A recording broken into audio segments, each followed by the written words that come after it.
listening to the best of the Martha Zoller Show.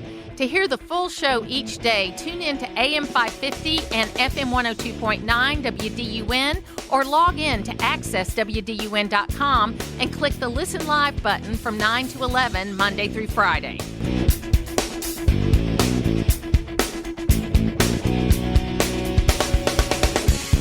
I'm very excited to be talking to Theresa Payton, who is the former White House CIO under George Bush. And it's, you know, it's a difficult time because we know that in the case of the death of Charlie Kirk, there was some online radicalization, but we're also seeing it in a lot of other areas in our lives. And I think a lot of us that are digital immigrants that maybe didn't start out with a computer on our desk, or our children who, you know, had digital lives kind of for most of their life, but didn't actually have it all of their life. It's a whole different world that we're living in right now. So, Theresa, welcome to the program. Oh, thanks for having me on. It's great to be with you. So it's like a whole world ago, you know, when you were doing, you were the CIO for George Bush, but a lot, you know, I think there's a lot of value to having that, what I call digital immigrant experience, along with what we're dealing with today. Tell folks what you're doing today, and then we want to get into this discussion of what we need to look for in online radicalization. Yeah, absolutely. Thanks. Just real quick about me, everybody. I worked for President George W. Bush from 2006 to 2008. I had already had 16 years in financial services, running big kind of global operations. If you loved your relationship with your bank, I'd like to think I had something to do with it. If you didn't, I'd like to think that wasn't me.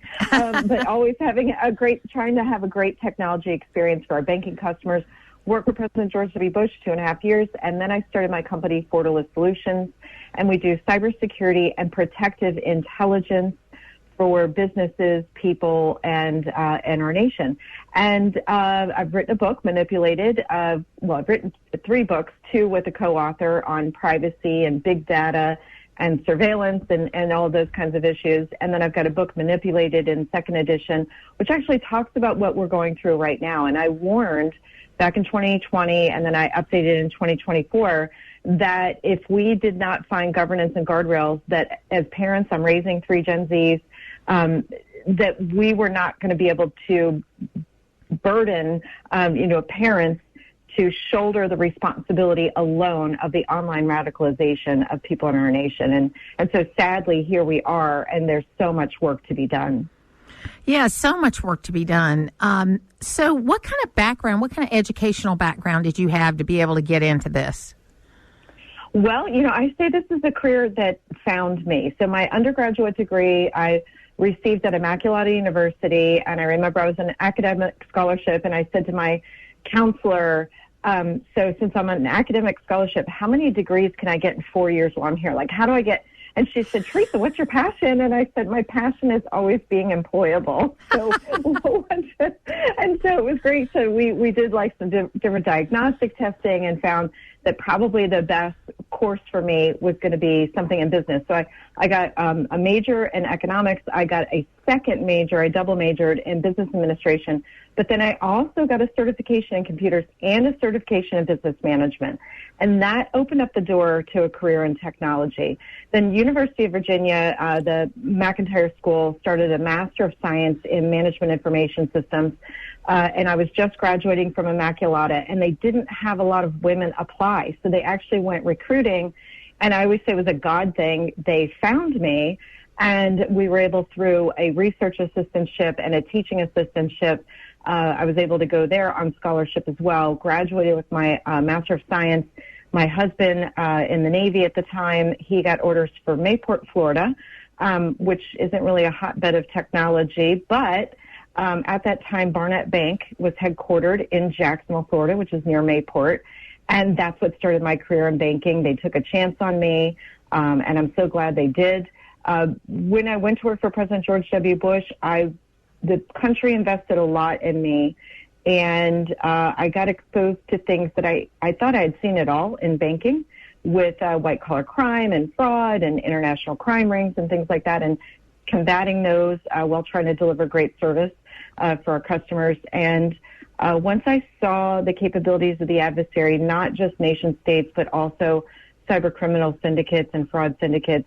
I told my husband, when I leave the White House, I feel like I know what my calling is. I feel like I know what God has built me for, and I need to focus on protecting people, protecting businesses, and warning them about what's to come. So that's my background real quick. So and I always ask tech people this question, do we really have any privacy anymore? I mean, I think that I kind of figured about 15 years ago I had given up all my privacy, not intentionally, but just because we live in this digital world. So I'd like to think that the concepts of the founding fathers are still very much alive, and just that they can be dynamic no matter what is going on in our society. So you're right. Because we do not have the right governance and guardrails in place to protect you and me and our rights, we don't have the level of privacy that we should have. So our God-given right to liberty starts to die if we don't feel as citizens we have privacy to have conversations right. in our own homes. Oh, so I agree. Different topics. I agree 100%. Yeah. So, of course, we had this tragedy that happened 2 weeks ago today when Charlie Kirk was assassinated, basically live on, not TV, on social media, really. I mean, that's where people saw it. We found out pretty quickly that this person that is arrested for perpetrating the crime had was talking on a digital platform, was using different kind of digital resources. And I think it made people realize that there's stuff going on that they don't even know about. Now, this young person was an adult, but he's probably been involved in these worlds for a long time, right? It sounds like he wasn't involved in these worlds for a very long time. And what people need to take away from this is that online radicalization recruiters, they've learned to speak less like, kind of Russian propaganda and leaflets and more like your friends just showed up to play a late night game for you. So these manipulation campaigns and ideology are wrapped in humor. They ride memes. They're hanging out in gaming channels, private chats, irony and jokes. And so our young people may not even realize that they are being manipulated into an ideology. I mean, if you look at this young man's trajectory, at least the little bit we know about him, it is hard to know why and when he became radicalized, but we do know he was spending more and more time online. Yeah, absolutely. Now, what can parents do? Because we want to catch this kind of stuff before it gets out of hand, right? We do. The best thing you can do is make time to sit at the dinner table. And, I'm raising athletes, so that's easier said than done. I know that for everybody listening. But if you can't do it every night, then make sure whichever kids you have that you're running from this place to that place, that you're having real conversations. What's going on.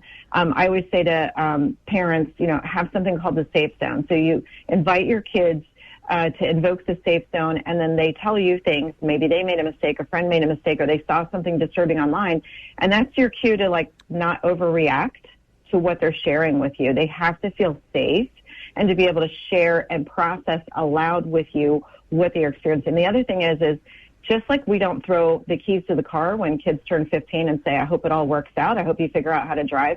They go to driving school. They watch you drive. They pick up your good habits and your bad habits. You have to be online where your kids are. Yes, that means if your kids are on Twitch and Discord, guess what? You need an account there too. That's not spying. That's just really understanding so you can be the best guide, coach, and mentor as your kid moves from childhood to adulthood. Yeah, so my kids are in their 30s and 40s. And so what we did was we had one computer, and it was visible, really. It was in the dining room. It was visible kind of everywhere. That was how we dealt with that. Obviously, it's changed a lot. Now I have grandchildren that have devices. I have, two of my grandchildren who live in different states play each other on a gaming platform. Now, I know that their parents are very involved and know when that's happening, okay? But I think even in the best of situations, it can get out from under you. So if you get to the point that you think, oh my gosh, something is going on that I may need some help with, are there resources out there for parents? It depends on what the issue is. And you're right. I looked high and low for different types of resources. So there is something called Net Smarts Kids, but as you're talking about young adults and adults, I think the best thing that you can do is go local.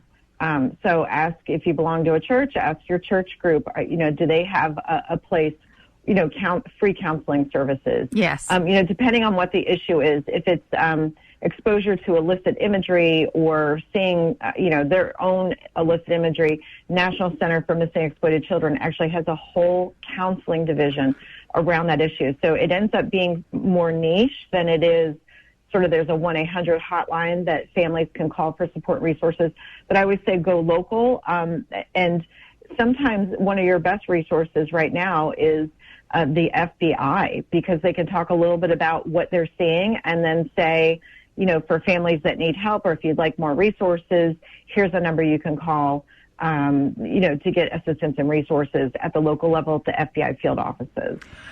We're talking to Theresa Payton about radicalization online. She's had a long career in this field and worked also as the White House CIO under George Bush. And we appreciate your time. The book is manipulated, and I think it's something that we have to have ongoing discussions about. Thank you so much for being with me today.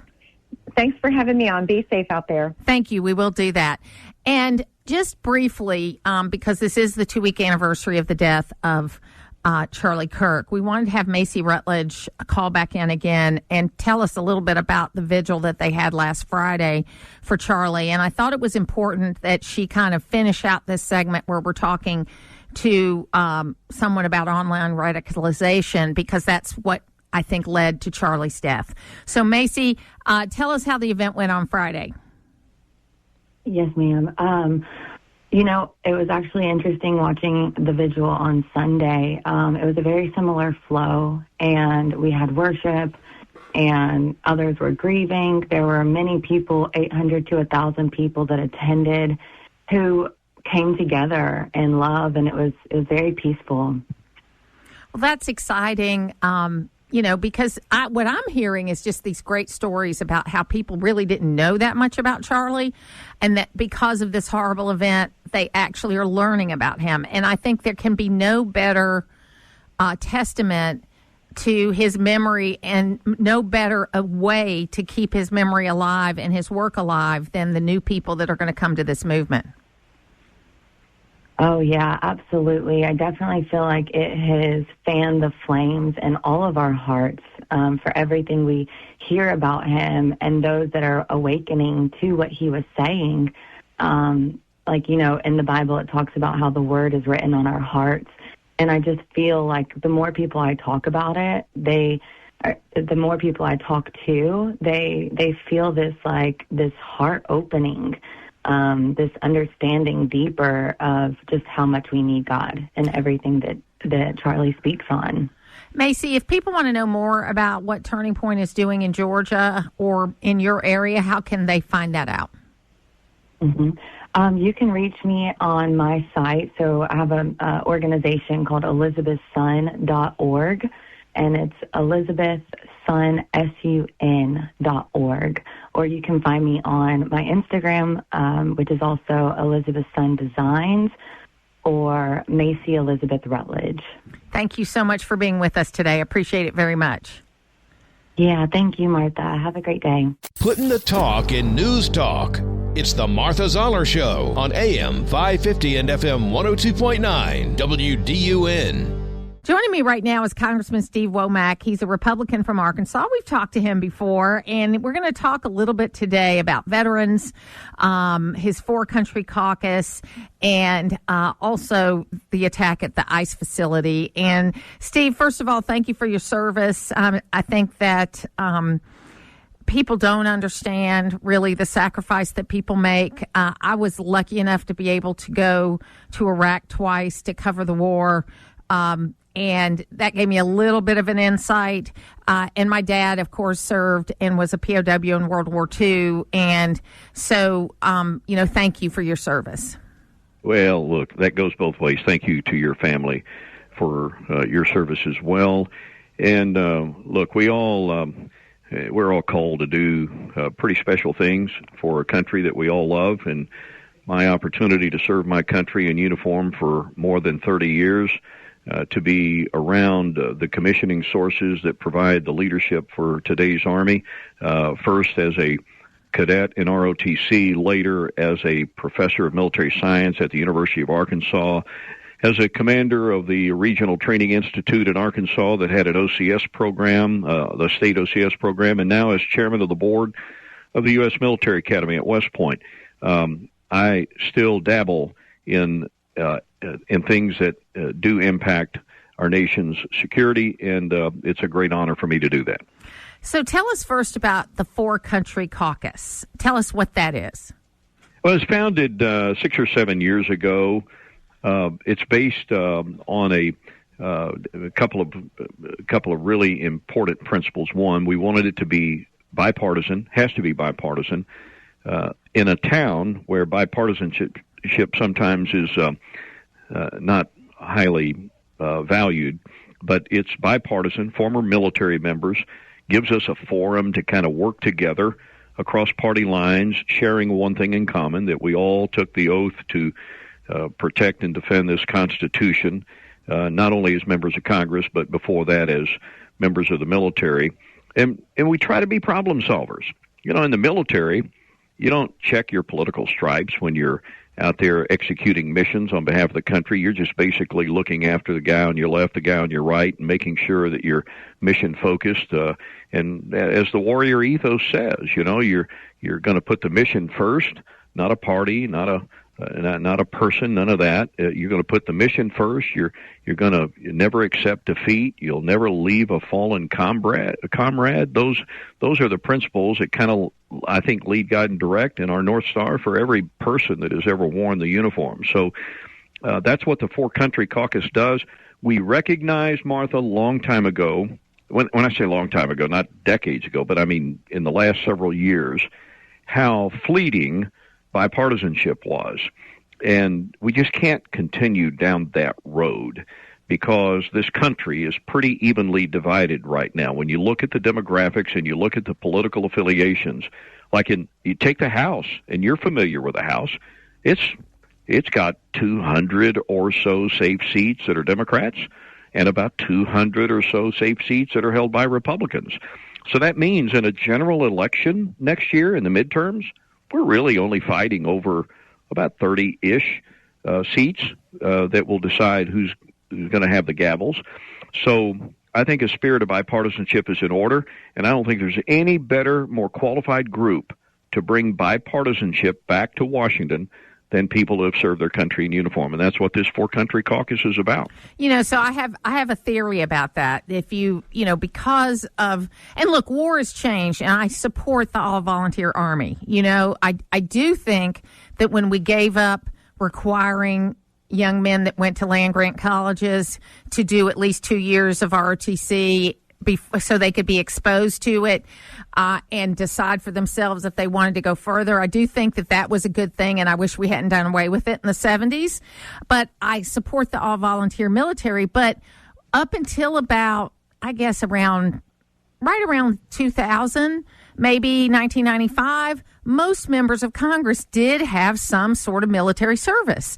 And because of that, they had this camaraderie. They understood each other better, and they were able to work together. And so I think your Four Country Caucus is important, because I think it'll come back to that. I know the numbers aren't as big, but they're getting bigger all the time because of the huge number of people that served during the global war on terror. So I think there's an opportunity there. But let me ask you a personal question. Do you live in D.C. or do you sleep in your office? No. Well, I don't sleep in my office. Okay, good. So I went to Washington. I was a mayor in Rogers, Arkansas, Northwest Arkansas, a very dynamic area. Did 12 years, and then I got elected to Congress in 2010 with some really, really good people. Went to Congress and rented a place off New Jersey, just south of the Capitol Hill complex. And I asked that because I think that we lost a lot when these members kind of socialized a little bit. I don't mean everybody should live there, but I think you've got to know each other outside of just being on the floor. Am I crazy there? No, you're not, and it should be that way. But after renting a couple of years, and let me tell you, Martha, that's not cheap. No, it's not. I decided I was fortunate. I had a little bit of cash, and I could put something down, and I bought a place there. So I have a condo in Old Town that I go to every night. That's where I put my head down, but I'm not there very often. But it became an investment for me because I knew the real estate prices were going higher, and I felt like I didn't want to waste rent. I wanted to be able to build some equity, so I've done that. But I live in Rogers, Arkansas. That's where we're doing this interview right now. Yes. I've been home this week, and while I probably will be back in D.C. next week, I spend an enormous amount of my time away from Washington, D.C., right here in Northwest Arkansas. So tell us about this veterans telemedicine that we've been able to accomplish. How's that going to work? Well, first of all, we got to get it signed into law, but we took a big step recently on the 15th of September when we passed H.R. 1107. And basically what it does, it codifies an exemption that was given back some time ago during COVID that allowed military veterans to be able to access telemedicine without having to do an in-person consultation on basically matters of prescription medicine. And it was the exemption was necessary because of the Ryan Haidt Online Pharmacy Consumer Protection Act. That was back in 2008, and that was designed to combat and regulate the rogue internet pharmacies selling controlled substances online. And Martha, you remember our country went to hell and back and we still have challenges, but because of the Ryan Haidt Act, we've been able to help at least reduce some of that circumstance. Now, during COVID, though, we found it necessary to give an exemption. But Martha, that exemption runs out at the end of this year. And at the end of this year, veterans would be back to the same protocols, having to go do an in-person consultation without being able to access telemedicine to be able to continue that therapy. So what my bill does, it codifies the exemption. So instead of it expiring at the end of this year, if signed into law, veterans would have ongoing in perpetuity access to telemedicine. Well, let's just be honest with ourselves. Telemedicine is here to stay. Telemedicine is a wave of the future, and telemedicine is what's going to help us bring down the overall cost of health care. And for our veterans, many of whom live, I'm not as familiar with Gainesville and the rural areas there, but it is likely, even there in North Georgia, that you've got veterans tuned into this program this morning that may be an hour or plus away from a treatment facility. Now it's crazy. We have a C box in our community, but that's, you know what I mean. It's a facility in Oakwood, which is near us. But the VA hospitals are either Atlanta or Charlotte. So we're kind of halfway in between those two. And I'm sad to say that sometimes my veterans have a quicker time in Charlotte. I mean, I'm an associate member of the Vietnam Veterans Association, and I'm also part of the Disabled American Veterans Auxiliary. And I've helped veterans in a lot of areas, but I'm sad to say my veterans get better service in Charlotte a lot of times than they do in Atlanta. And my dad, that's got to be painful to Doug Collins, right? Yeah. I mean, so Doug, who, by the way, as you well know, is from Gainesville. Oh, I know. I ran against him in 2012. So I remember that. And that's got to be painful for a Georgian running the VA to know that his own statesmen there in Georgia are having to go to Charlotte to be able to get quality care. It's absolutely true. Let me ask you another question. What do you think about allowing, like TRICARE, government health insurance, they can go anywhere? Should a veteran be able to go to any doctor they want to go to? I know there's certain things the VA does better than anybody for veterans, but should we get to that point? Well, it's a tough question to answer because it is a lot deeper than just the knee-jerk response of, well, of course they should, because they served our country in uniform. Right. But with everything that we do, Martha, there is a cost associated with it. And we all know about the tremendous cost of health care. Yes. And so whether or not we would be able to allow veterans to be able to go seek out. Now, we do a little bit of that in that if there's a waiting list, that sort of thing, that right. they can, go to the physician of their choice. But it's not carte blanche. So I would have to evaluate the overall cost. It would score likely to be of a certain amount. And then we have to be really careful in our current healthcare delivery system that we continue to push more people into guaranteed care scenarios and forcing providers then to start making business decisions about whether they can take that population. For right. example, what would be the conditions? The VA would say you can go to any doctor you want to. Well, what would be the payouts? I mean, right. when they go right. for an X-ray or for some kind of treatment, are they going to be guaranteed to be able to collect on that particular service, or is it going to be done at a discount like you would a Medicare or a Medicaid patient? So I think you've got to look at it holistically to try to figure out what's the best alternative. I've had people tell me we ought to do with VA totally and just let them go through the local healthcare market. But I think that's got to be carefully evaluated. And a knee-jerk that just says, hey, they're veterans, they ought to be able to go anywhere they want to, is not as simple and certainly not as cost-effective as it might sound. Well, and I'm sure you're already aware of this issue, but there are, obviously the Vietnam veteran population is a lot older, and your population that served in Iraq and Afghanistan is getting older too. And with all the traumatic brain injuries, I participate in a caregivers group at my church, and I'm hearing from some caregivers that it's hard to get in and get their loved one, their veteran, the help they need because, brain injuries are tricky. And who's in charge when someone has a brain injury is tricky. So we've made a lot of progress in the VA related to caregivers, and I'm so excited about that. But we need to keep our eye on that.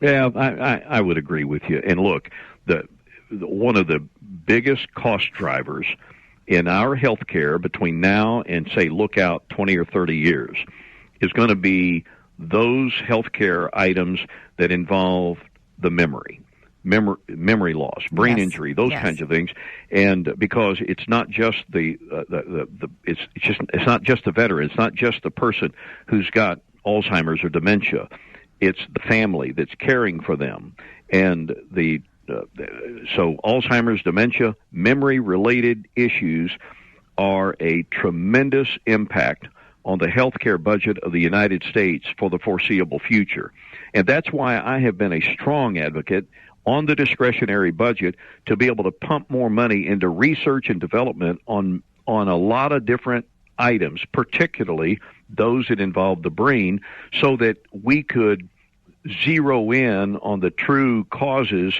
of some of these maladies and be able to call it a moonshot if you want to, but if we could ever find a cure or slow the spread or the incidence of those kinds of programs, we could save trillions of dollars in the out years for the people that are caring for these patients. Well, and whether they're veterans or not, because I just cared for my mother-in-law who had dementia, but whether they're veterans or not, the challenge is this transition of when the caregivers step up and have to start making decisions for the person and not. And so it's very complicated. I agree with you. Steve Womack. Well, some of these as you know, Martha, some of these caregivers have to quit their jobs yes. in order to be able to care for their loved ones. Absolutely. And you don't ever want to put somebody in a position like that. But there's going to be, we got more and more people that are entering retirement age. And, Martha, they're all living longer. Good thing. And as a result of that, you're going to see more and more of the memory-related issues impacting the healthcare system in the future. Congressman Steve Womack, thank you so much for being with us today. Good luck, and we'll talk again. Always good to talk to North Georgia. It's local radio, and that's why you're listening. It's the Martha Zoller Show on AM 550 and FM 102.9 WDUN. Joining me right now, and again, is former ambassador to Denmark, Carla Sands, and we were going to talk about the state visit when we booked this. But then, of course, all this wonderful UN stuff has happened, too. So, Carla, welcome back to the program. Oh, Martha, it's great to be with you. There's so much happening. It's like a year is happening in every day. Yeah, so a friend of mine from the UK who's a businessman, he actually got to go to a dinner with Marco Rubio and Scott Bessent with some business leaders and during the state visit. And, of course, he's not going to tell us what they talked about. But it was a very successful visit where – you just tell me if I'm assessing this right. It seemed like the first day was all pomp and circumstance, and it was this just wonderful, capped off with a state dinner, all the things that Trump loves. I mean, I think he wants one of those gilded state carriages. I mean, he loves it. It went well. He and the king have a long relationship. They bonded on architecture a long time ago, and Melania and the king have been sort of pen pals over a number of years. So it was fantastic. Then he went out to Chequers, and that was still very good too, but it was almost as if he was trying to pump up Keir Starmer, that he was trying to make Keir Starmer look good because he loves the UK. Is that fair? Well, I think there's also there's another side to it. First of all, I have to tell you, Martha, when I went to Denmark as the ambassador to the Kingdom of Denmark, the Queen put me in a gold and white carriage with white horses, made in the 18th century, and I had to wear like a long dress at 11 a.m. with gloves. It was very formal. There's a lot of rules that are hundreds of years old, because it's an ancient kingdom. And I literally went, like, pinch me now, in a carriage yes. to the palace to give my letter of introduction to the Queen from the president. That was unbelievable. And yes, of course, every American loves that because it's like a fairy tale. We don't live that way. Yes. We're the Americans. We're a little rougher and hardier. But I think that President Trump looks at the UK and the EU as our most important partners in the world. It's not just trade. It's not just defense. It's also ideological. Yes. We all come from the Judeo-Christian heritage, and we have God's laws and man's laws, and we have freedoms the rest of the world don't have, and we have had until recently prosperity that the rest of the world didn't have. And it's important to protect the freedom of speech, the cheap energy, and the sovereign nations with secure borders without illegal immigration that dramatically changes your culture and endangers your citizens. So I think he's looking at the UK under a lot of danger with their trying to kill free speech. They're like giving the Islamists, these are radical jihadis, they're giving them more rights than their own citizens. So as he looks at that and sees their economies are not doing well, let's not forget, the richest European country has a GDP per capita lower than the poorest American state. I think it's still Mississippi. They're all poorer per capita than Mississippi. And so if you think of it that way, we need them, he's pumping them up because we need them to succeed and not fail. No, I think you're right. And I think that, again, if you kind of extend that to his speech at the UN, he was very truthful. I mean, it was truth bombs all over the place about what the dangers are to free nations. And I also love this, that I noticed when he went to Saudi Arabia, as well as in most of the other visits. He's taking a very different tact, that we do not want to change you into us, but we want you to have your individual things that make your country great, but we want you to be a partner with us. And I love that approach. Me too. And I think that what he is seeing is that there is an attempt by the UN and other international organizations like the World Economic Forum, the WEF, to institute, and they're working hand in glove with the Chinese Communist Party. They want a global governance, probably out of Beijing, but Brussels will fight for it. And they want to control the global population, but they have to defeat the West first to institute this, because we are independent, we have our sovereign borders and our beautiful cultures. And so he is fighting for the sovereignty of every country. He's not a nation builder. And there's a political pundit who has been a speechwriter for several U.S. presidents named Mark Thiessen. He came out and said this was the best speech to the UN he's ever heard an American president give. But let's not forget, Martha, they tried to sabotage him at the UN, where we are the number one funder. We're their biggest banker. We take care of more costs than any other country. And they turned off his escalator, and they said they were going to do it in the UK paper. They turned off his teleprompter, and then they shut down the volume on his mic so the people in the room could not hear his speech. Well, you ought to know that he loves not having a teleprompter, okay? So that you give him a chance to riff on what he believes in, he's going to take it every time. Oh, my gosh. Yeah, and I hope people pay for that. But I want to ask you a question. This may sound like a rhetorical one, but I don't mean it that way.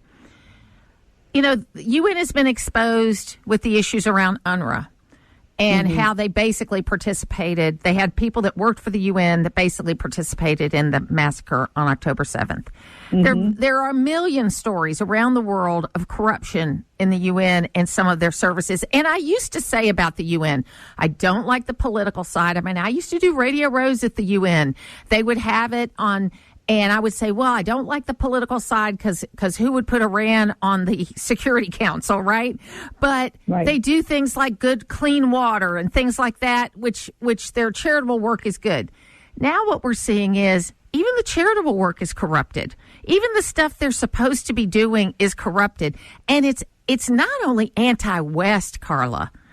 It is anti-civilization. It is as if we are pro-civilization and they are pro-anarchy. It's true, Martha, and I even see that on the left in the American political climate. I see the Democrats going toward this anti-civilization, anti-West. They want to burn it all down and create a utopia, but we're all human beings and so flawed that there's no such thing as a utopia when you have people involved. That's in the God realm. That's not in the human realm because we're so flawed. And people are just naturally, flawed. But what President Trump sorry, go ahead. No, it's true. And you have this thing where, in the 1920s, it was the American Communist Party that was having rallies and protests on college campuses.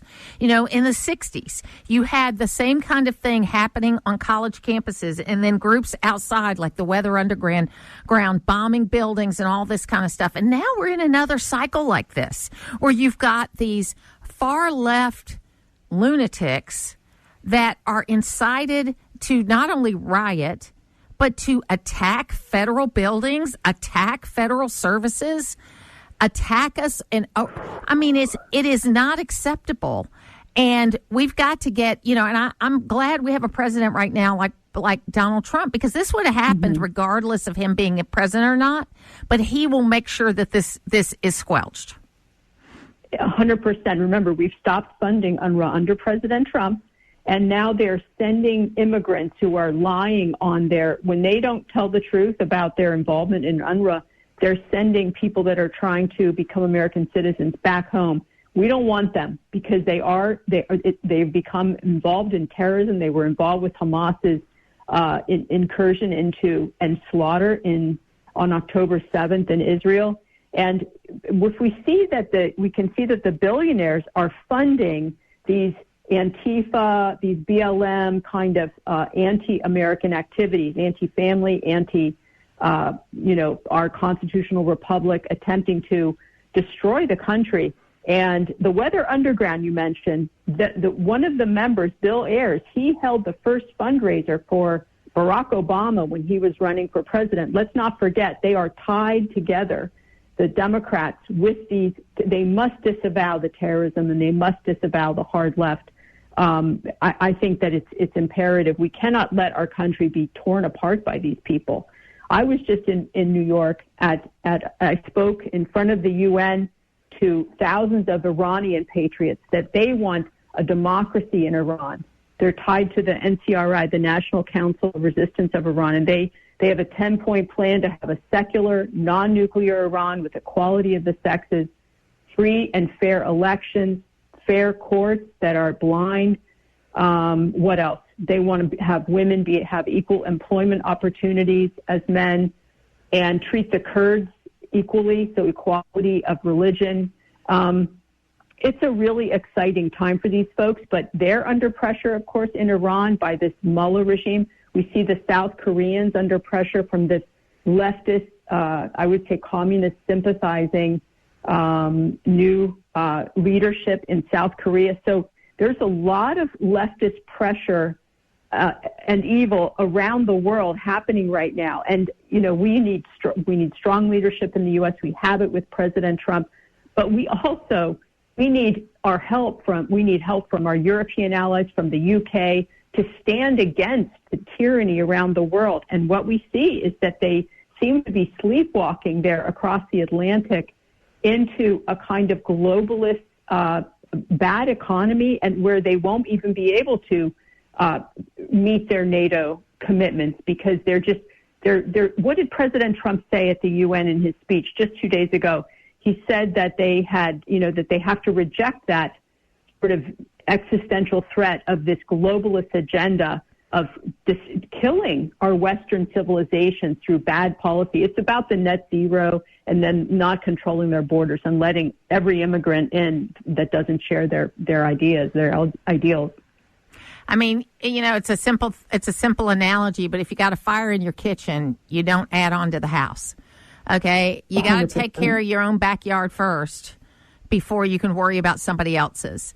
And I think that I agree, it was a great speech that he did at the UN. And it was a speech that anybody who listened to it could understand. And that's a great thing, too. Carla Sands, former ambassador to Denmark, thank you so much for being with us today. Thanks, Martha. To hear the full versions of last week's Martha Zoller shows, go to the podcast page at accesswdun.com, and you can follow me on social media at Martha Zoller.